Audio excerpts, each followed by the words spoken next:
We're a municipal open admission shelter.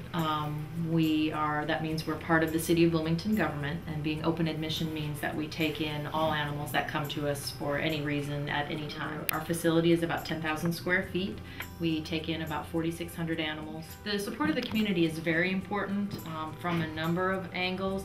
Obviously, we want the community to have positive feelings about us so that they want to adopt from us. We want to get as many animals adopted out as possible. Having people volunteer and be part of our foster program is important. I've been volunteering for about almost a little over 3 years. I've been volunteering at the animal shelter for around a year now. Oh, you can clean, of course. Especially if you come earlier in the morning. Everything gets changed. Cat litter, food, bedding, water every single morning, and then sweep. And the dogs get their cages cleaned I don't do that part, but I helped out. I use them with the cats. You can either choose to work with cat care or dog care, and if you're working with dogs, you can work with training or walking. Cats are doing a lot of cleaning and socializing with the animals. So educating the community and having them support efforts to spay and neuter their own pets, keep their own pets on their property, be good, responsible pet owners is the ultimate goal. I think the animal shelter is the first place you should look when adopting a pet. There are tons of animals in there and tons of different breeds, and you'd be shocked to know that there's plenty of purebred dogs that you wouldn't expect to find at the shelter. Overpopulation is probably the overarching problem, and that stems from people who don't spay and neuter. We're heading into what we call kitten season. In the summer months is the breeding season for cats. So we will take in 300 to 400 cats per month starting in May and running all the way through October or November. We adopt out about 100 cats on a good month. So everybody can calculate the math.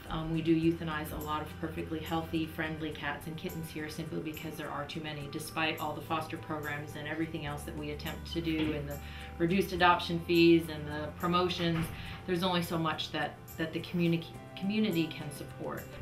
One of the main reasons we decided to adopt from the animal shelter was the low cost. Also, just going to a good cause. And also the immunizations that they provide. It's a lot more rewarding to adopt a pet than to purchase one at the pet store. Usually pets from the pet store come from puppy mills, which they aren't treated in a very humane way. So animal shelter is a great way to give back, and these pets may be euthanized if it wasn't for the outside public adopting and taking these pets into their home.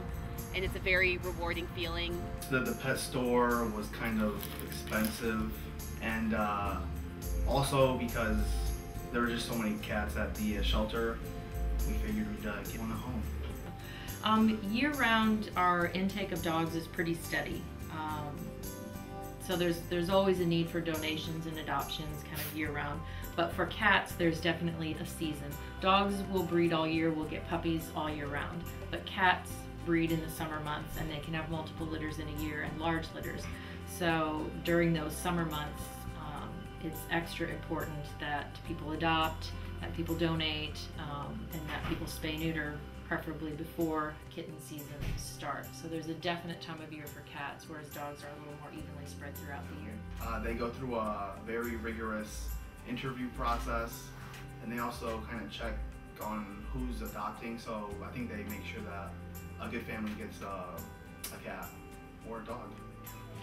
I guess the spay-neuter message is one of the most important messages, even for students, to go back home and educate their families as they acquire pets in their adult lives, to realize the importance of spaying and neutering, not just from an overpopulation standpoint, but even if you're just going to have your pet and you know you're not going to breed or allow an accident to happen, there are a lot of health benefits and behavior benefits to spaying and neutering. So we really just encourage everybody to spay neuter. When I came to Indiana, I knew I wanted to continue volunteering at an animal shelter. It makes me feel like I'm actually doing something for the community and with animals, and it relieves stress for me. I always loved animals since I was very little, and I'm lucky to have 2 cats at home.